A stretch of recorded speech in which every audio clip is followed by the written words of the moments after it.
Alright, we're going to talk about the STI's CMCP310 BNC switch box. This happens to be a 12-channel unit.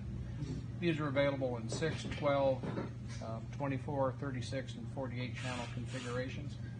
As you can see, there's a selector switch to select what accelerometer you want to read.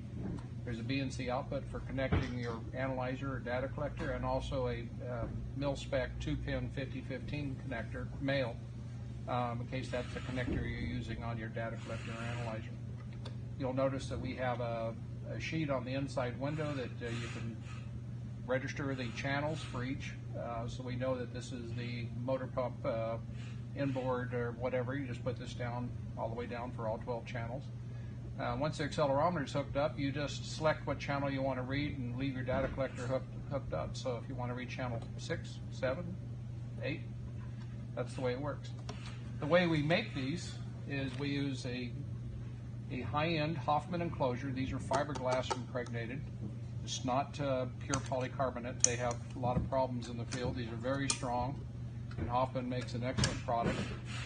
You'll see it has a formed gasket and a quick release system. You notice how quickly I got the door open. Okay.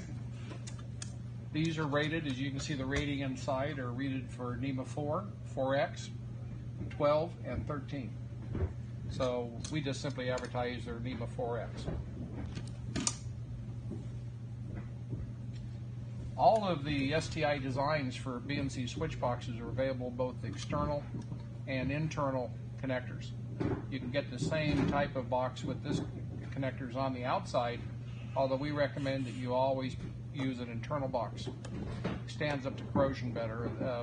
These connectors tend to, over time, will get corrosion if they're left to the outdoors in some elements. Outdoor boxes or external connector boxes should be used in indoor applications where there's not corrosive atmospheres. The other thing you'll notice about our design is all the wiring is internal.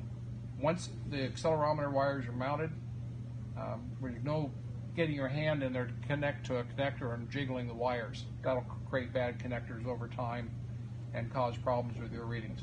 Once the accelerometers are connected, you put the face back on the unit, and the wiring is protected from being jiggled or moved around.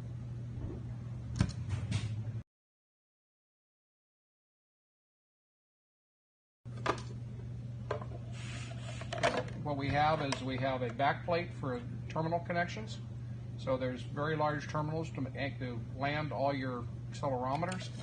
You'll notice that the labeling is done on the printed circuit board. Signal and common. Signal and common is all that's required. You always land your shield for the cable with common at this point. So your signal is your signal wire, and common is your shield and your common. And there's connections here for 12 accelerometers. Down here on the left, there's also a connection for plus 24 volt DC, and this unit does come with a 4 milliamp diode that you can power up your accelerometers full time if you want to. Very few people use it, but it's there if you want to power them up full time. Most people just let their data collector or analyzer do the powering. So we have our back switchboard, or a terminal block board, and we got our front switchboard. The front switchboard includes the 12-position switch, the BNC connector, the 5015 connector. If there's ever any trouble with the switch, this is easily replaced with the new unit.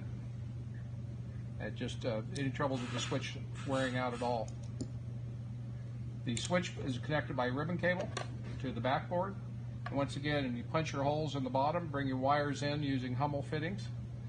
Once all your wires are landed, you put the front plate back on, and you're done. And once again, the point is the wiring is protected behind the front cover, and that way you don't jiggle it or cause loose connections and cause yourself data reading. The advantages to using a switch box are actually quite numerous. One is you get all your accelerometers on the machine and mount the switch box close to the machine in a nice, accessible place. It increases safety. In other words, you don't have your hands around moving parts of the machine. You just simply walk up to the switch box. So the safety is increased. The amount of time it takes you to collect the data is decreased because you can just simply switch from channel 1 to channel 2, not moving around the machine holding an accelerometer. And one of the real primary things is your data that you're taking becomes more stable. The accelerometer is permanently mounted, so it's not open to the vagaries of hand holding, which means if you hold it this way one day and this way the other day, or if you're not feeling too good today, your hand might be shaking. With permanently mounted accelerometers, you get better trends, much more repeatable readings. So there's quite a few reasons to use a switch box. In the future, this box could be replaced, those same accelerometers could be used for monitoring systems. So in some ways, it's a starting point for the future.